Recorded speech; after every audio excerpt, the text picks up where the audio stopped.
Bonjour à tous et à toutes. Donc la liste des 24 joueurs pour les 2 matchs qui nous attendent de France-Colombie et Russie-France. Gardien de but Alphonse Areola, Hugo Loris, Steve Mananda. Défenseur Lucas Digne, Lucas Hernandez, Presnel Kipembe, Laurent Koscielny, Benjamin Pavard, Djibril Sidibé, Samuel Umtiti, Raphaël Varane. Milieu de terrain, N'Golo Kanté, Thomas Lemar, Blaise Matuidi, Paul Pogba, Adrien Rabiot, Corentin Tolisso. Attaquant, Wissam Ben Yedder, Ousmane Dembélé. Les commentaires déjà? Olivier Giroud, Antoine Griezmann, Anthony Martial, Kylian Mbappé, Florian Thauvin. La première question, Samuel Olivier Beansport. Bonjour Didier. Oui, bonjour. Dans cette liste, il y a une nouveauté, mais aussi des confirmations. Par exemple, celle de Benjamin Pavard, de nouveau sélectionné. Oui. Vous avez été séduit par ses performances, peut-être par sa polyvalence aussi, au poste de latéral droit comme au poste de défenseur central. Pourquoi l'avoir resélectionné? Oui, pourquoi pas. Non. Non, c'est pas sa polyvalence. Après, avant que je le sélectionne avec nous au mois de novembre, c'était déjà le cas puisqu'il jouait avec la sélection espoir au poste de latéral où il avait été bon. Il a été bon avec nous aussi au mois de novembre. Dans son club, il peut évoluer. Des fois, il joue à 3, il peut jouer à gauche, il peut jouer axe gauche, axe droit. Il joue plus défenseur central. Mais il n'a pas de problème pour jouer arrière droit. Donc j'ai préféré le revoir avant de voir le choix final à faire, même si Mathieu Debuchy est revenu, a retrouvé le niveau de compétition. Il a enchaîné 6 matchs avec Saint-Étienne. Je connais bien Mathieu puisqu'il est déjà venu avec nous, mais j'ai préféré revoir Benjamin avant, je le répète, de la liste du mois de mai. TF1, Jean-Marie Bakayoko. Bonjour Didier. Bonjour. Qu'est-ce qui vous a convaincu cette fois-ci de sélectionner Wissam Ben Yedder et quelles sont les qualités qui vous plaisent chez lui? C'est pas les 2 buts à Old Trafford qui changent totalement la donne, même si ça vient évidemment à son crédit, parce que c'est un match de très haut niveau, c'est la Champions League, il fait gagner son équipe. Certes, il est rentré qu'un quart d'heure, mais ça vient confirmer tout ce qu'il fait de bien depuis plusieurs saisons. C'est quelqu'un qui a une très bonne efficacité. Il est sur les 4-5 dernières saisons à plus de 15 buts. Il joue pas tous les matchs. Il a cette capacité aussi à quand il rentre à marquer. C'est pas toujours le cas de tout le monde. Voilà, il est dans un profil différent, plus dans la mobilité, la vivacité, mais il est extrêmement efficace. Donc, même si pour certains ou pour beaucoup, je peux être conservateur ou autre, voilà, on le suit. Je vous l'avais dit déjà depuis le mois de novembre où il était déjà dans les prélistes. Et entre notre dernier match qui remonte à pas mal de temps, puisque c'était au mois de novembre et aujourd'hui mars, et il a fait beaucoup de très bonnes choses. Et pour un attaquant d'être efficace, c'est une grande qualité. France Football, puis France Télévisions. François Verdonnet, France Football. Oui, bonjour Didier. Bonjour. Il y a un petit nouveau dans la liste, Lucas Hernandez. Oui. Un poste qui est un peu sinistré en ce moment de latéral gauche. Non, pas sinistré, il y a du monde. Il y a du monde, donc ouais. C'est quand même un petit nouveau. Est-ce que c'est la menace d'une possibilité de partir en Espagne avec la sélection espagnole qui vous a fait prendre Lucas Hernandez? Je ne prendrai jamais un joueur pour l'empêcher de choisir une autre sélection. Quand je fais la démarche, c'est parce que je pense que c'est le moment et que ça peut être un plus pour l'équipe de France. Que ça soit valable pour Lucas, comme ça a été le cas pour d'autres joueurs. Et en l'occurrence, vous le savez très bien, le règlement, c'est pas les matchs amicaux qui permettent de bloquer un joueur de jouer pour une équipe nationale plutôt qu'une autre. Mais en tous les cas, il est très content de venir jouer avec nous. Est-ce que c'est aussi sa polyvalence qui vous... Non, il est, mais c'est avant tout, je le prends pour être latéral gauche. Et en espoir, il joue à ce poste-là aussi. Et il joue autant défenseur central que le latéral, voire même plus latéral avec l'Atlético Madrid. C'est un jeune joueur, mais qui est habitué déjà aux compétitions internationales. Voilà, il n'arrive pas là par hasard non plus. J'ai décidé que c'était le moment pour qu'il puisse venir avec nous. France Télévisions, Michel. Goldstein, France Télévisions. Bonjour Didier. Ah, pardon, je ne voyais pas dans le... Oussama Dembélé de retour. Ousmane. Oussama, je ne l'ai pas sélectionné, celui-là encore. Mais bon. Ça peut venir. Ça mais... peut venir. Est-ce qu'il a aussi ses chances de pouvoir débuter la rencontre? Là ou les? Ou les? Oui, comme les 24. Pourquoi il n'y a pas de... Vous voyez une objection Pas du tout. Non, ça va. Vous le savez, il a été longuement blessé. Il a fait une petite rechute qui a retardé évidemment, mais voilà, il retrouve le potentiel. Il a toujours. Après, sur le plan athlétique, il est mieux qu'il y a 3 semaines parce qu'il a pu enchaîner des matchs aussi. Donc voilà, il était avec nous, il a fait de très bonnes choses avec nous, même si au départ ça avait été compliqué pour lui, mais voilà, comme là aujourd'hui il a changé de club, Dortmund c'est un grand club, mais il est à Barcelone où il y a des exigences encore plus élevées, une très forte concurrence bien évidemment, mais ses qualités, son potentiel, il les a pas perdues, bien au contraire. Oui, c'est à vous. Timothée Mémon, Oui. RMC BFM TV. Vous avez sélectionné Paul Pogba, Oui. qui connaît des petites difficultés dans son club. Est-ce que pour vous, c'est un indiscutable, un inamovible de votre équipe et de vos titulaires? Je ne sais pas ce que signifie pour vous indiscutable, inamovible. Après, tout est audible. À un moment, je le répète, au mois de septembre ou octobre, on remettait en cause Antoine Griezmann. Pourquoi pas? On disait que Kylian Mbappé était dans le trou. Bon, ça se joue à un match près. Et aujourd'hui, il n'est pas dans le trou, il est au sommet, quoi. C'est pas comme ça. Il y a tous les joueurs, quels qu'ils soient, ils peuvent pas avoir un parcours linéaire toujours au top pendant 10 mois dans la saison. Après, Paul, c'est Paul. Qu'il ait une période plus compliquée, oui. Ça faisait un long moment qu'il n'en avait pas eu. Mais voilà, je sais ce que Paul est capable de faire, qui ponctuellement, il peut avoir un passage un peu plus difficile, oui, certainement, mais ça ne change pas ce que je pense de lui et c'est valable pour la totalité des joueurs. RTL, Philippe Sansfourche. Bonjour Didier. Oui. 2 petites questions, une sportive, une un petit peu moins. Ouais, on va commencer par la sportive. Tout à fait. Merci. Kylian Mbappé, voire Anthony Martial sont des joueurs qui peuvent occuper le poste de numéro 9. Est-ce que la présence de Wissam Ben Yedder, au-delà du fait de voir le joueur évoluer avec Léa, démontre que vous avez absolument besoin d'une doublure derrière Olivier Giroud et que donc ça nous donne cette indication pour la liste en Coupe du Monde? Ça, c'est de l'interprétation. Ça, après, c'est vrai que je ne vais pas dire à chaque fois, mais si, je peux dire à chaque fois. Je fais en sorte de doubler les postes, pas forcément le même profil. Après, qu'il y ait des joueurs, et c'est valable, tu viens de citer Anthony et Kylian, on peut dire la même chose d'Ousmane, de Thomas Lemar, qui peut jouer sur un côté, dans l'axe. Je ne vais pas me plaindre que des joueurs peuvent occuper plusieurs postes offensifs.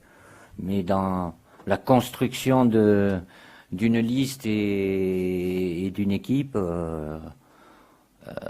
je fais en sorte que les joueurs soient dans leur meilleur poste. Après, ponctuellement, ça peut arriver. En club, ça arrive plus fréquemment parce qu'il n'y a pas les mêmes. Là, j'ai la liberté de choisir, donc je fais en sorte que les joueurs puissent être à leur poste, ce qui n'empêche pas que je peux ou je pourrais utiliser, parce que Kylian l'a déjà fait à gauche, dans l'axe, à droite, Anthony l'a déjà fait aussi, donc voilà, c'est des options différentes. Et la deuxième non sportive, bon, on la passe. Non, mais c'est sur l'actualité de la Coupe du Monde qui n'est pas sportive et les décisions fortes qui ont été prises par l'Angleterre. La France qui s'apprête à en prendre aussi autour peut-être d'une forme de boycott au moins diplomatique de la Coupe du Monde. Est-ce que c'est une atmosphère je nage là, sincèrement, je suis pas au courant. Il paraîtrait, il semblerait, je ne vais pas parler de choses que je maîtrise pas aujourd'hui. Ça se dessine en tout cas qu'il puisse y avoir... qui pourrait avoir cette actualité extrasportive qui vienne polluer l'organisation de la Coupe du Monde. C'est quelque chose auquel vous êtes manifestement imperméable? C'est pas imperméable. Je suis comme vous. Hein. Si on doit la subir, on la subit. Après, je ne vais pas penser à des choses extrêmes ou négatives. Si c'est des bruits de couloir, je ne sais pas réellement. Je n'ai pas les tenants et les aboutissants. Donc, je ne vais pas vous dire. Aujourd'hui, on est focalisé sur cet objectif. Et pour l'ensemble du staff et mon staff technique, on a fait en sorte... on a passé beaucoup de temps à tout planifier, organiser pour l'avant Coupe du Monde et pendant la Coupe du Monde en ce qui concerne les 3 premiers matchs. Oui. Bonjour. Bonjour. Luis Miguel Pascual de l'Agence de presse espagnole oui. par rapport à Lucas Hernandez. Oui, désolé. Non, bon, pardon. Justement, on disait en Espagne qu'il avait choisi plutôt l'Espagne. Est-ce que vous avez parlé avec lui et qu'est-ce qu'il vous a dit? Il n'y a pas qu'en France apparemment qui disait ça. Alors je ne sais pas si vous ont repris ou pas, mais après je ne sais pas. Hein. Vous avez parlé avec lui, il est content de venir non, avec vous? Oui, vous inquiétez pas, il est très content de venir avec nous. Il n'y a pas de souci là-dessus, je peux vous l'assurer. Bonjour, Yves Leroy pour Le Parisien. Oui. Vous n'avez pas sélectionné Dimitri Payet. Il y en a beaucoup d'autres que je n'ai pas sélectionnés aussi. Ni Moussa Sissoko qui étaient des cadres du dernier Euro. Est-ce que comme vous reconduisez souvent les joueurs de mars en juin, ça veut dire que pour eux le travail est passé? Non, vous le savez, c'est pas du 100%, c'est pas du copier-coller. Il y a des absents aujourd'hui à cause de blessures aussi. On ne sait pas ce qui peut se passer. Évidemment... ça paraît une évidence, mais ceux qui sont là, ils auront l'occasion, et que j'ai sélectionné, d'être en action. Ceux que j'ai pas sélectionnés, mais c'est pas pour ça que c'est la décision définitive. Derrière nos 2 matchs, il y aura encore 1 mois et demi de compétition. Donc on sera vigilant à tout ce qui peut se passer, avec blessure, pas blessure.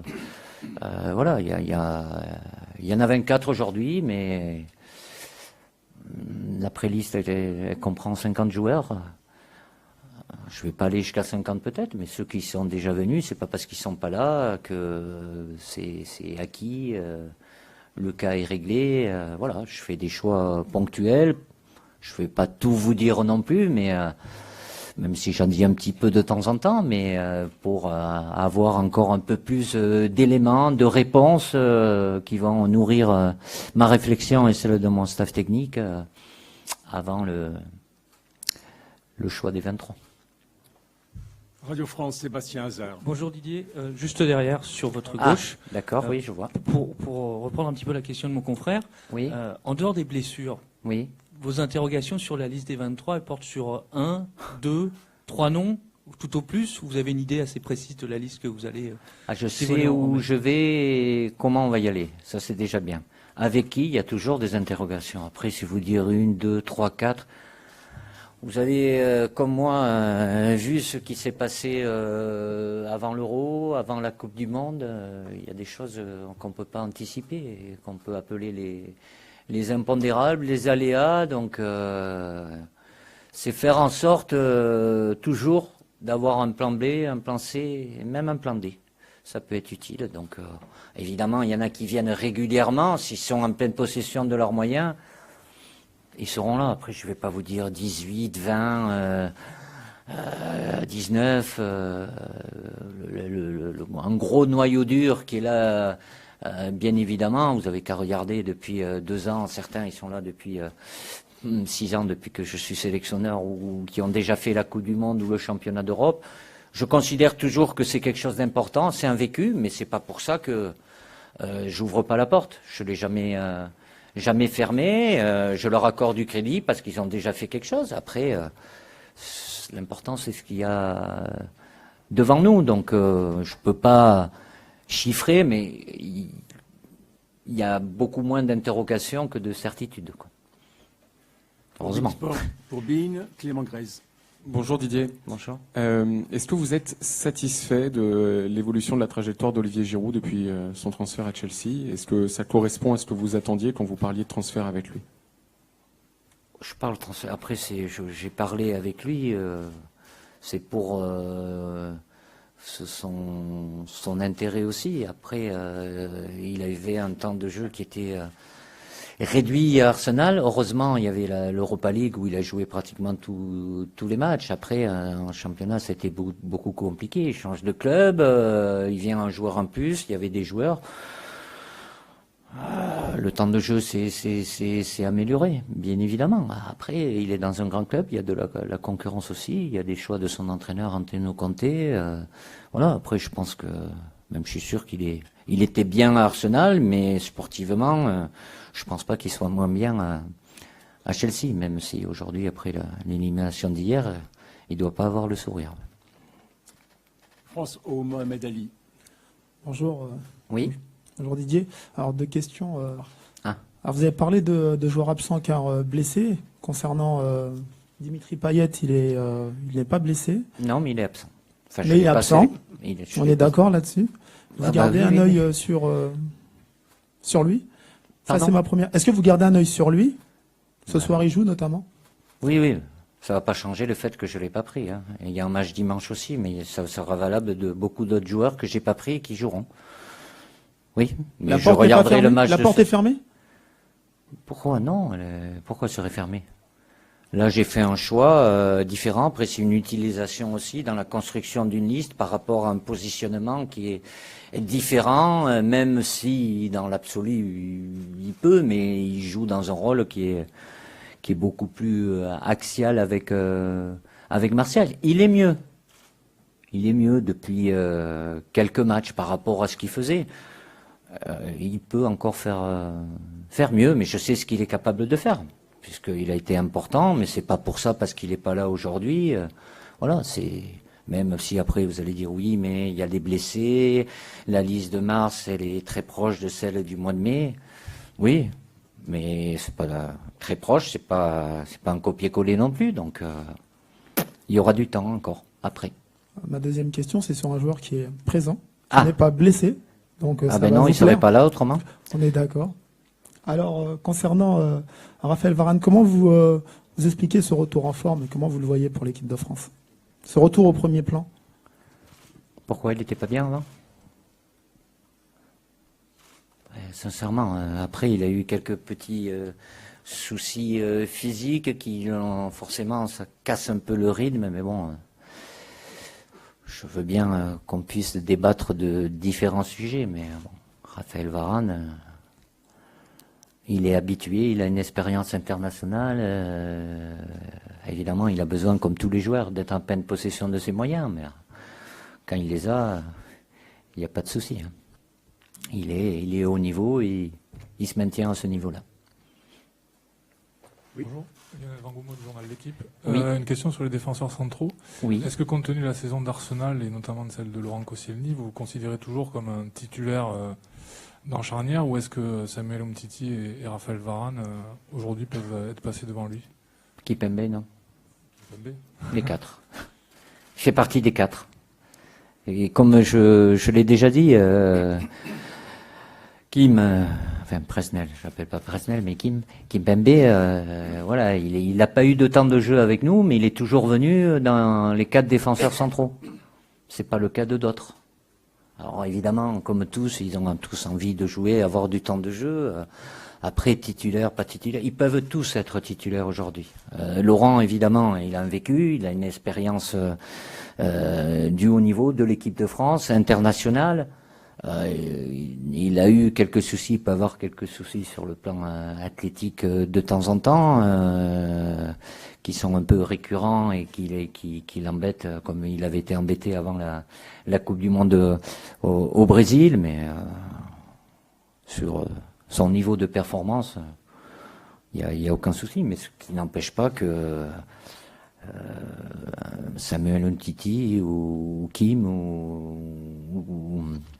ou Raphaël peuvent être titulaires aussi, surtout sur ces deux matchs-là, parce que l'important pour moi aussi, j'en prends 24, c'est de faire en sorte, je l'ai déjà dit, mais c'est encore peut-être un peu plus vrai là, de donner du temps de jeu à un maximum de joueurs. Je pourrais pas en donner à tous autant, mais de les voir en action. Bon, on va prendre les 4 dernières questions. Guy Citruc. Bonjour Didier. Bonjour. Ma question a DD sur le D-Day, c'est-à-dire le jour J. C'est quand le jour J, c'est-à-dire le jour de l'annonce de la liste, puisque on ne parle finalement que de ça, plus que des 2 matchs à venir. Je sais pas. Quel jour de l'annonce? Je sais pas de quoi vous parlez. Une petite Coupe du Monde. Vous aurez la liste le 15 mai. C'est pas le 14, la FIFA? Mais c'est pas moi la FIFA. Moi je vous dis quand moi je la donne. Non, mais la date limite. Mais c'est pas une date limite. Non, la date limite c'est le 4 juin pour la liste des 23 officiels. Avant on peut faire un peu ce qu'on veut, enfin ce qu'on veut. Vous le savez ou vous le savez pas, ils ont élargi avec une pré-liste qui peut aller jusqu'à 35. C'est pas une obligation, mais elle peut aller jusqu'à 35. Et avec la possibilité, s'il y a un souci jusqu'à 24 heures du premier match, d'avoir un joker médical, mais qui soit pas forcément dans cette pré-liste. Donc voilà. Après, chaque sélectionneur fait comme il veut. Donc j'ai décidé que ça serait le 15 mai. France Football, François Verdonnet. Oui, Didier, vous avez dit tout de suite que vous faisiez en sorte d'utiliser les joueurs à leur meilleur poste. Est-ce que vous considérez, au sujet de Kylian Mbappé, que son meilleur poste, c'est dans l'axe? Si on fait chronologiquement, c'est intéressant comme question, non pas que les autres ne l'étaient pas, mais à Monaco, il s'est révélé, il a été très performant en jouant en 4-4-2 avec Falcao qui jouait un peu plus décroché et Kylian un peu plus devant qui prenait l'espace. Et on dit ça c'est son vrai poste. Il a été intéressant à Monaco aussi en jouant côté gauche où il était bon. Je me rappelle il n'y a pas si longtemps l'avoir utilisé à droite pour un match de l'équipe de France, mais non, c'est pas son poste. Bon, ça l'a peut-être servi après pour son expérience au PSG, puisqu'il a joué à droite et il a été très très bon à droite. Il alterne, et comme il le dit très bien lui-même, il peut occuper tous les postes. Alors, parce qu'il n'a pas 25 ans, il n'a pas 10 ans de carrière ou 5 ans de carrière non plus. À un moment, il a été très bon dans l'axe, il a été très bon à gauche, il a été très bon à droite. Ça veut dire qu'il peut être très bon à beaucoup de postes offensifs. L'AFP, Adrien Decalan.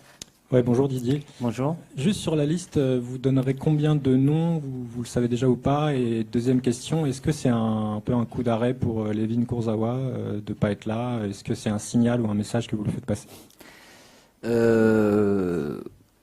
La décision de la FIFA date de peu, donc c'est encore frais. Je veux me laisser le temps de bien réfléchir.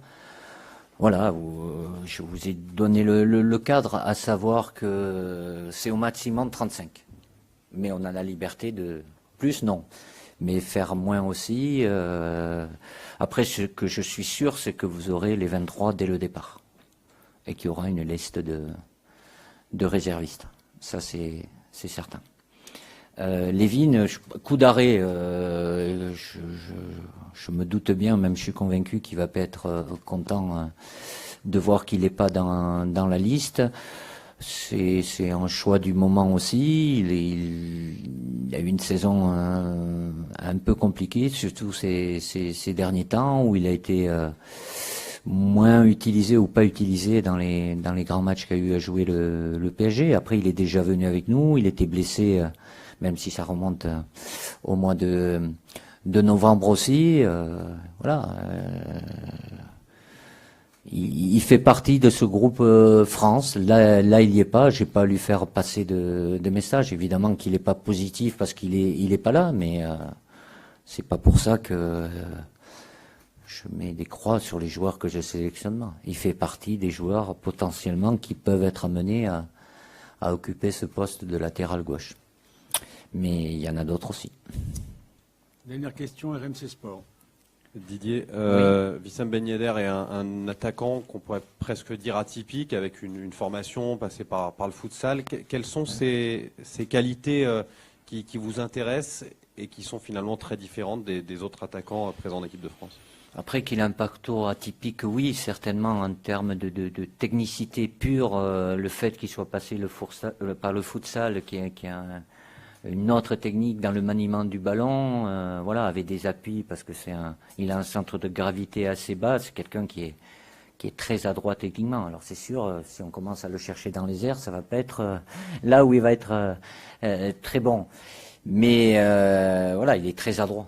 Très adroit. Et pour un attaquant, il a je le répète, c'est là, bon, il est mis en valeur parce qu'il y a ce match et cette qualification de Séville à Manchester, mais il a mis beaucoup de buts et régulièrement.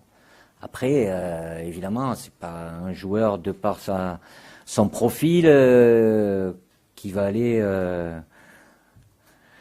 exceller dans le domaine aérien, mais il est intelligent dans ses déplacements, il enchaîne très vite. D'ailleurs, s'il y a un exemple à prendre, mais ça arrive souvent dans ses buts, c'est le premier but qu'il marque à Old Trafford dans son enchaînement. Et puis bon, il avait quand même Bailly en face de lui, c'est pas non plus un nouveau-né, quoi. Donc il a cette qualité-là, cet instinct-là où pied droit, pied gauche, ça pose pas trop de problèmes, quoi. Merci, messieurs. Merci.